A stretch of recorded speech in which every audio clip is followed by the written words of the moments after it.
Hello everyone. This is the Spoken English Beginners course. We are meeting in the 17th day session. இந்த வீடியோவில் நாங்கள் பார்க்க போகிறது a type of questions. எவ்வாறான questions என்று சொன்னால், நீ உன்னோட ஹோம்ஒர்க்ஸை முடிச்சிட்டியா? நீ சாப்பிட்டுட்டியா? அவளோட ஃபோனை தொலைச்சிட்டாளா? நீங்கள் பஸ்ஸை மிஸ் பண்ணிட்டீங்களா? இந்த மாதிரியாக நடந்து முடிஞ்ச ஒரு விஷயம் பற்றிய கொஸ்டின்ஸை கேட்குற விதம். ஓகே, அது நடந்து முடிஞ்சாலும் கூட அதோட இஃபெக்ட் ப்ரெசண்ட்லேயும் இருக்கும். அண்டர்ஸ்டுட்? நீங்கள் பஸ்ஸை மிஸ் பண்ணிட்டீங்களா? இட் மீன்ஸ் இப்போது உங்களுக்கு போக பஸ் இல்லை. That is the result. அவளோட ஃபோனை தொலைச்சிட்டாளா?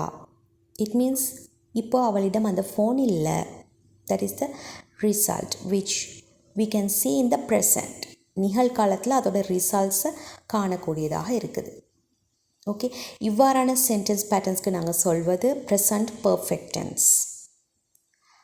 இந்த ப்ரெசண்ட் பர்ஃபெக்ட் டென்ஸோட சென்டென்ஸ் ஃபார்மேட், அவை உருவாகும் விதம் எல்லாவற்றையும் நாங்கள் ப்ரீவியஸ் வீடியோவில் படித்தோம்.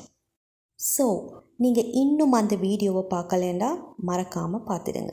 அதுக்கு பிறகு இந்த வீடியோவை பார்க்கலாம். This video is about the question format of present perfect tense. So present perfect tenseல helping verb-ஆக நாங்கள் have அல்லது has யூஸ் பண்ணுவதாக ஆல்ரெடி பார்த்தோம். have எவ்வாறான சப்ஜெக்ட்ஸ்க்கு யூஸ் பண்ண வேணும்? I, we, you, they மற்றும் ப்ளூரல் நவுன்ஸுக்கு நாங்கள் ஹெல்பிங் வேர்பாக have யூஸ் பண்ணுவோம். அதுக்கு பிறகு வேர்பாக மெயின் வேர்பாக நாங்கள் யூஸ் பண்ணக்கூடியது the V3 form, past participle. That is a V3 form of the verb. இந்த விஷயங்கள் எல்லாவற்றையும் நாங்கள் ப்ரீவியஸ் வீடியோவில் கிளியராக படித்தோம். அதே போல் சப்ஜெக்டாக he, she, it அல்லது சிங்குலர் நவுன் வரும் இடத்து has என்பது நாங்கள் ஹெல்பிங் வேர்பாக யூஸ் பண்ணுவோம். அதுக்கு பிறகு மெயின் வேர்போட V3 ஃபார்ம் தான் நாங்கள் பர்ஃபெக்ட் டென்ஸ்க்கு யூஸ் பண்ண வேண்டும். அண்டர்ஸ்டுட்? ஸோ இதே விஷயம் கொஸ்டினாக மாறும் இடத்து என்ன சேஞ்ச் நாங்கள் பண்ண வேணுமெண்டா ஹெல்பிங் வேர்ப் சென்டென்ஸோட பிகினிங்க்கு வர வேண்டும். That is the simple change that we have to do. என்ன helping verb? Have. I have eaten என்பதை கொஸ்டினாக கேட்கும் பொழுது ஹாவ் யூ ஈட்டன்? நீ சாப்பிட்டுட்டியா? ஓகே, நீ லஞ்ச் சாப்பிட்டுட்டியா? Have you eaten? அவர்கள் பஸ்ஸை தவற விட்டுட்டாங்களா? Have they missed the bus? Have they missed the bus? அவர்கள் பஸ்ஸை தவற விட்டுட்டாங்களா? Have you been to London? நீங்கள் லண்டன் போயிருக்கீங்களா? ஸோ இதே விஷயத்தை நெகட்டிவ் கொஸ்டினாகவும் கேட்கலாம். எப்படி? நீங்கள் இன்னும் சாப்பிடலையா? haven't, have not என்பதோட contracted form. haven't you eaten? Okay, haven't you eaten yet? நீங்கள் இன்னும் சாப்பிடலையா? yet என்பது இன்னும். haven't you eaten yet? haven't we lost the phone? நாங்கள் ஃபோனை தொலைக்கலையா? haven't we lost the phone? haven't they missed the bus? அவர்கள் பஸ்ஸை தவற விடலையா? haven't you been to London?